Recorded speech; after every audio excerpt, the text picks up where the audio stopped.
तो आज जो हम पढ़ने जा रहे हैं, ध्यान दो, उस चैप्टर का नाम है क्या चीज? ब्रेथ। और ब्रेथ को अंग्रेजी में कहते हैं सर्किल।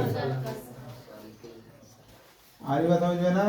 Yes sir. तो ब्रेथ में कल मैं जब पढ़ा रहा था तो उस समय तुम लोगों को बता रहा था कि किसी निश्चित बिंदु से समान दूरी पर खींची गई परिधि ब्रेथ कहलाता है। मैं आपको एक निश्चित बिंदु यहाँ पर रख दिया था, आप ऐसे लगड़ा प्रकार रख लिए थे और आप इसको क्या कर रहे थे? घुमा रहे थे। तो यहाँ से आपको घुमाना था इस तरह। ठीक, तो आपका ये जो निश्चित बिंदु है इसको हम लोग बोलते हैं केंद्र, इसे हम बोलते हैं परिधि बोलते हैं। अरे वो समझ में ना। और इसके बाद इसमें कुछ दूरी देकर खींचा गया था यहाँ पर, जैसे ए ओ, तो इसको हम लोग बोलते हैं ब्रेथ की त्रिज्या। ब्रेथ की क्या लिखे थे? रेडियस ऑफ सर्किल इसको बोलेंगे। अरे वो समझ में ना। एक कल का था। आज आप हेडिंग बनाइएगा त्रिज्या। आप हेडिंग बनाइएगा त्रिज्या, अंग्रेजी इसका है रेडियस। हेडिंग बनाइए त्रिज्या, इसको नोट भी बना लें थोड़ा।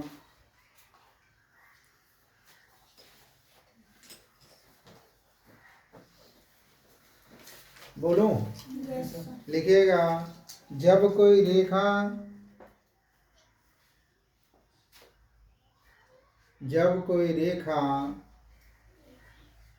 वृत्त के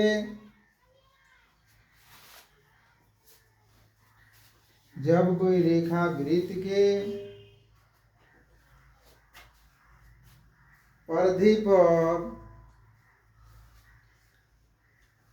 एक बिंदु को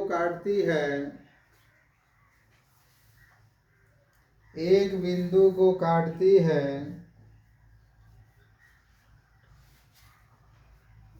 वृत्त की त्रिज्या कहलाती है। एक बिंदु पर काटती है, वृत्त की त्रिज्या कहलाती है।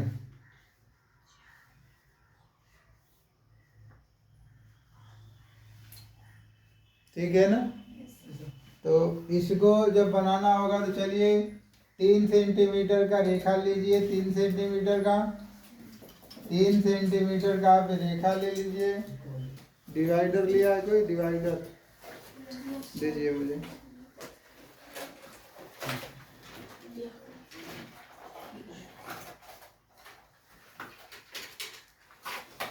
तीन सेंटीमीटर का रेखा ले लीजिए। ले ले सभी लोग ना। देखो यहाँ पर हम वो ले लेंगे, यहाँ पर ये बच्चे। अब क्या करोगे तुम? यहाँ पर देखो, यहाँ पर ओ वाले पर नोक रख दीजिए और ए वाले पर पेंसिल लेकर आप इस तरह घुमा दीजिए। और इसको बनाएंगे तो आपको इस तरह बन जाएगा, एक सर्किल बन जाएगा।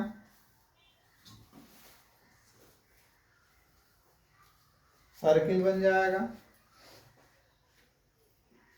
जल्दी बनाइए।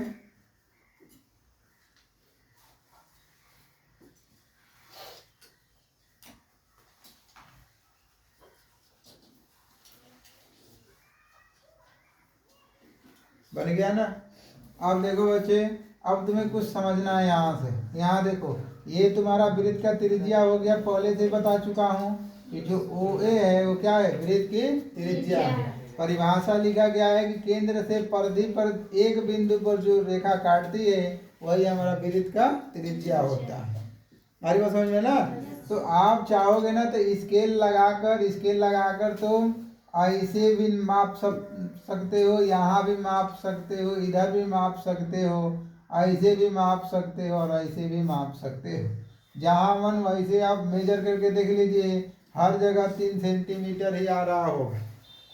आप कहीं पर पॉइंट लगाकर चेक कर लीजिए, हर जगह 3 सेंटीमीटर ही आएगा। कहीं आप मेजर करके चेक कर लीजिए, यहाँ पर एक पॉइंट लिखेंगे हम लोग, कहीं भी एनीवन। समझ में आ रहा है ना। तो लिखिए नीचे नोट करके। अरे यहाँ पर देखो थोड़ा, ये जो पिक्चर तुम बनाए हो ना उसमें इसको मत बनाना, इसको केवल यही था ना, केवल आपका ओ ए था ना, तो आप ओ ए बराबर लिख दीजिए वृत्त की त्रिज्या, वृत्त की त्रिज्या, रेडियस ऑफ सर्किल कोष्टक में आर लिख सकते हो, रेडियस ऑफ सर्किल कोष्टक में आर लिख सकते हैं।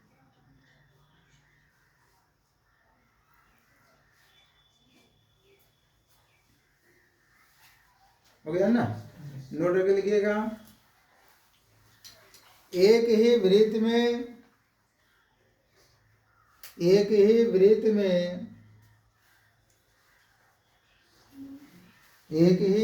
में अनेक प्रकार के, अनेक लिखना, अनेक त्रिज्या, एक ही वृत्त में अनेक त्रिज्या खींची जा सकती है, खींची जा सकती है।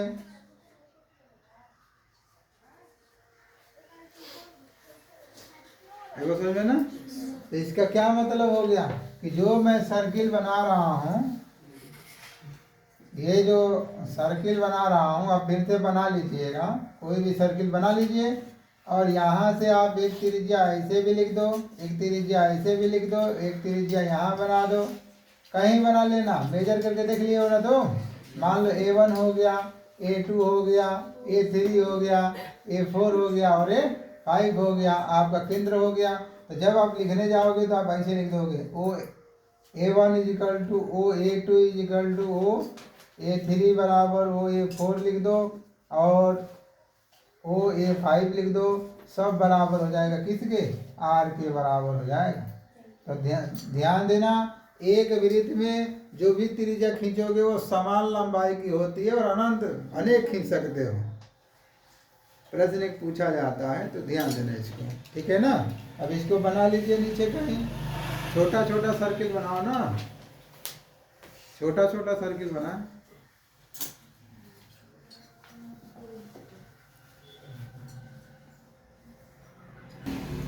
अगला हेडिंग करिएगा जीवा,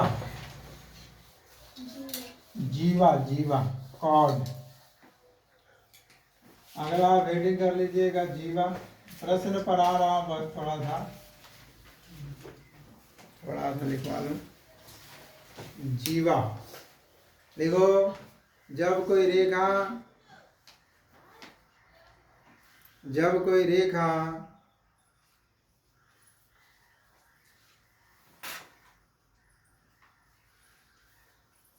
जब कोई रेखा किसी वृत्त के, जब कोई रेखा किसी वृत्त के,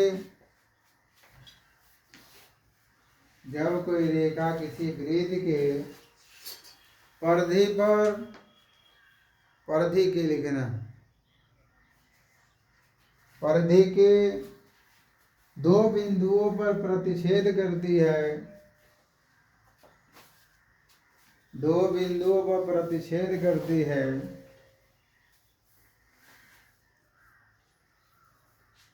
जीवा कहलाती है, जीवा कहलाती है।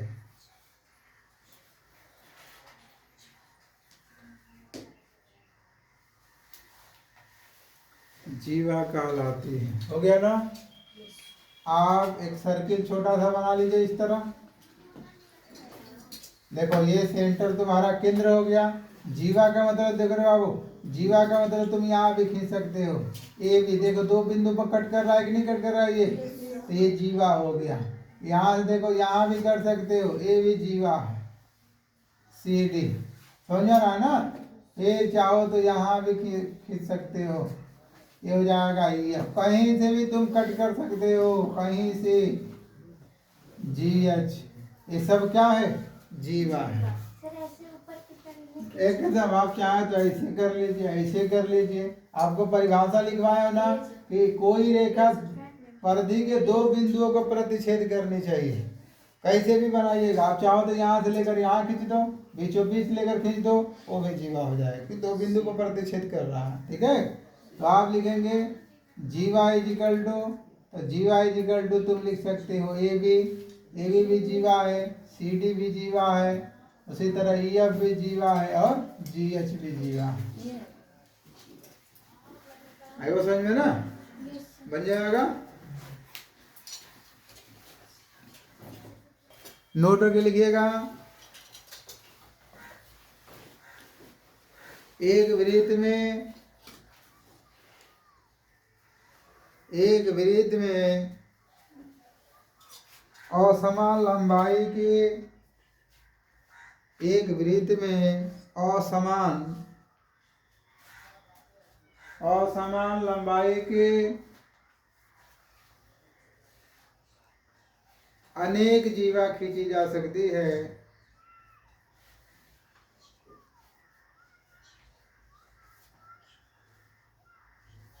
अनेक जीवा खींची जा सकती है।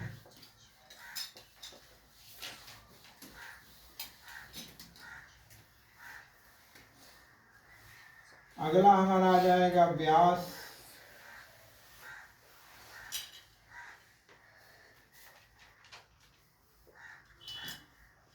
डायमीटर इसको बोलते हैं अंग्रेजी में।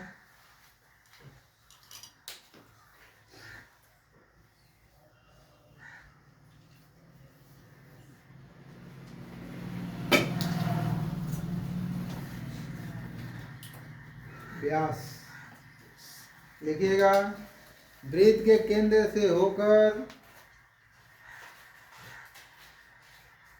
वृत्त के केंद्र से होकर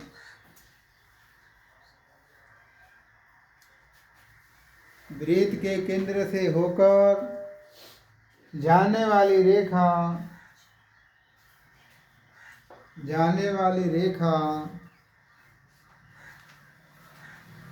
वृत्त का व्यास कहलाता है।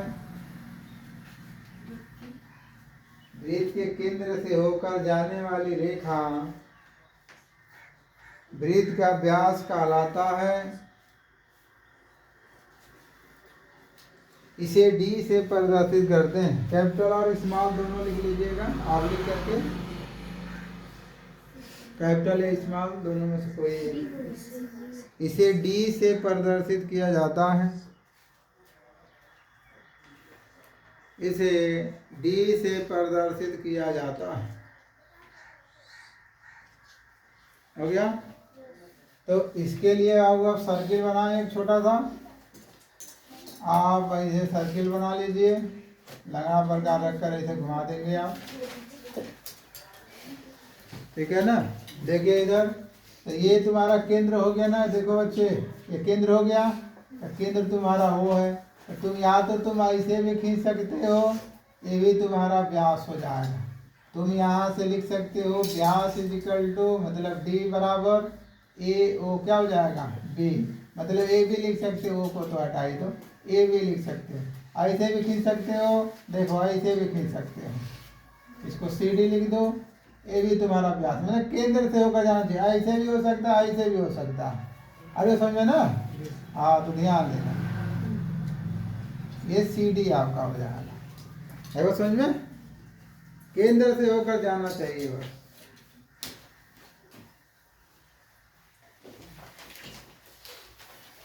एक वृत्त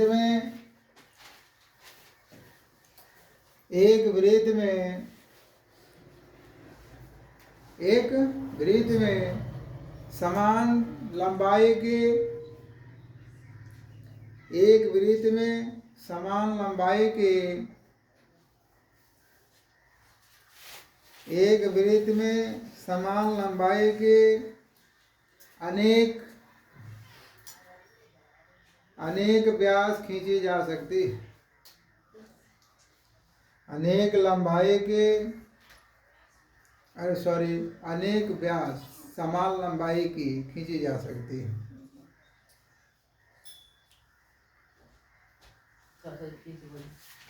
क्या लिखे हो? समान लंबाई की अनेक व्यास खींची जा सकती है।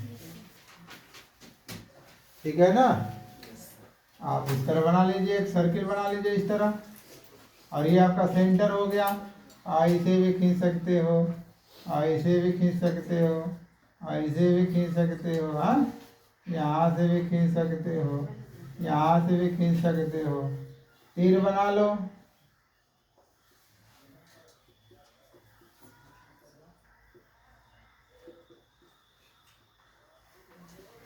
ये सब आपस में बराबर होंगे।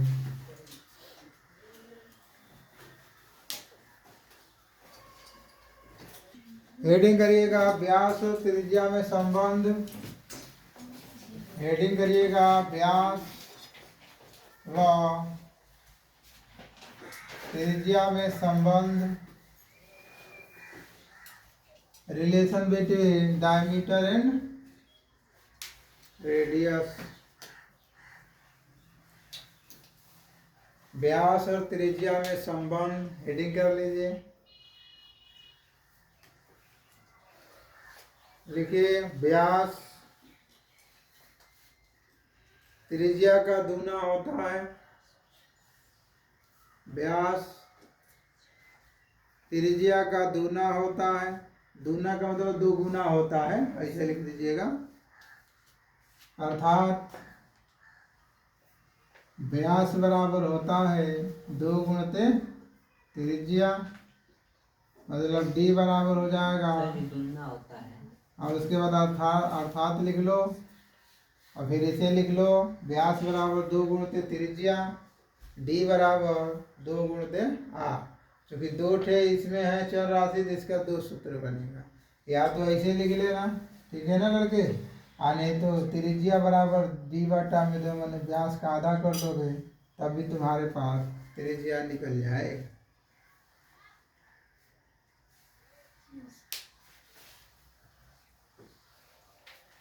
सही है ना, कर लोगे।